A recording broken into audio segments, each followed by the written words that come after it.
Alright, what we're looking at here today is a 52-inch Robbins&Meyers ceiling fan, likely dating sometime around the early to mid-1920s.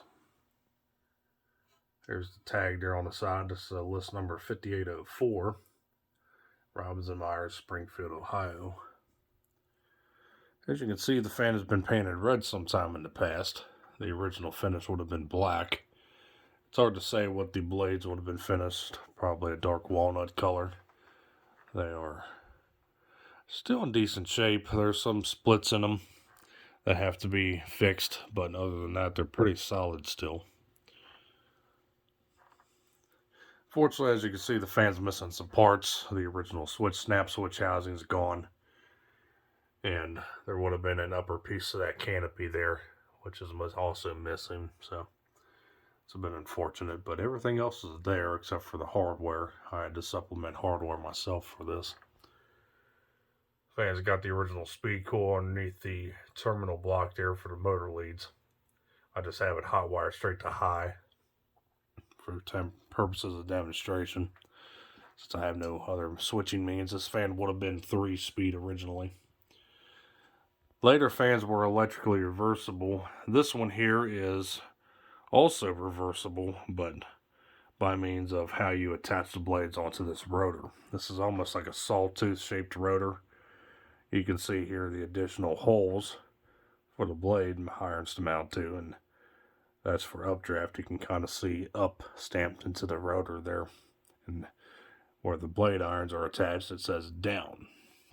So that's how you reverse the fan, just by simply how you install the blades onto the rotor. And there's no pitch onto these blade irons themselves, so the rotor gives the fan the blade pitch it needs, which is around 14-15 degrees.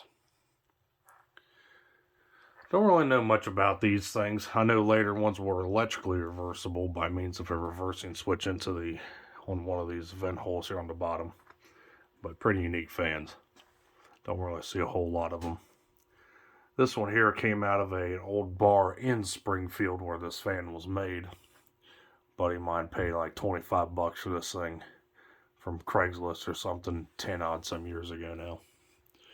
And he gave it to me since he wasn't really going to mess with it too much, even though I got quite a bit of antique projects myself to do. So I just have to add this one to the list. Unfortunately for this fan, the fan has been ran for quite some time with no oil in it. The way you oil this fan is pretty interesting and kind of cumbersome.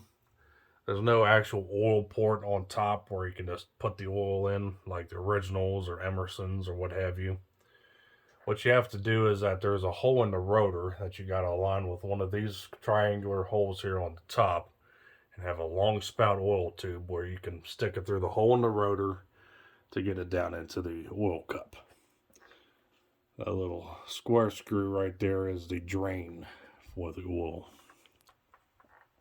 So pretty interesting. That's probably why this thing has never been oiled. So the motor shaft is quite worn. Like I said, you shouldn't really be able to do that on these, but unfortunately I can't on this one. A heavier weight of oil would help it, but I don't think it would help much. So if I do restore this fan, I'll have to. Thankfully, the motor shaft should be removable. It should unscrew out, so get that removed and have a new one machined for it. So let's go ahead and see what she does.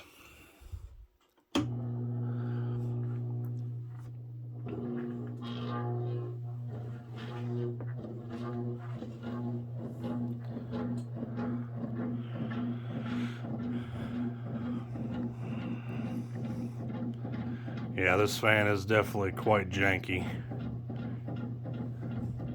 and it takes a minute for it to get up to speed here.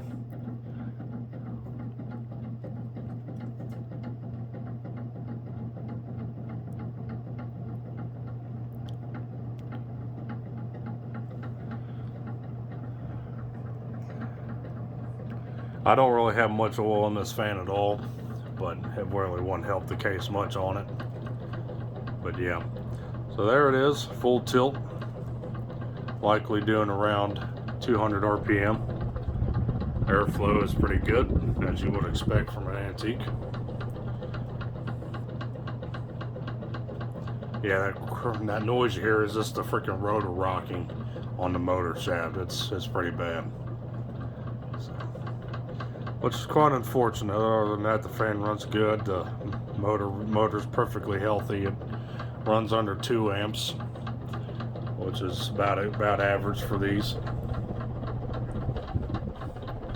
So we'll go ahead and let it coast.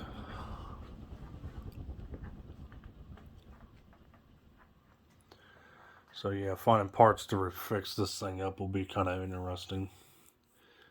So we'll see what I can come up with for it.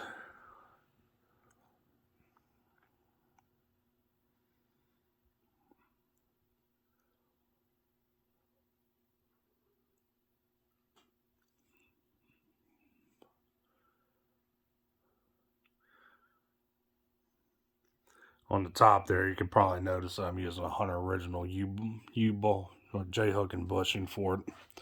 I do have the original mounting yoke, but no bushing for it at all. I probably would have used a porcelain bushing. And it came on a 3-foot down rod, so obviously can't test the fan out on a 3-foot down rod in this basement, so had to use a shorter one for demonstrative purposes here. Alright, so thanks for watching. Hope you enjoyed the video on this 52-inch Robbins&Meyers list number 5804 antique ceiling fan from the early to mid 1920s. So thanks for watching. Hope you enjoyed the video. Stay cool. Take care. Peace.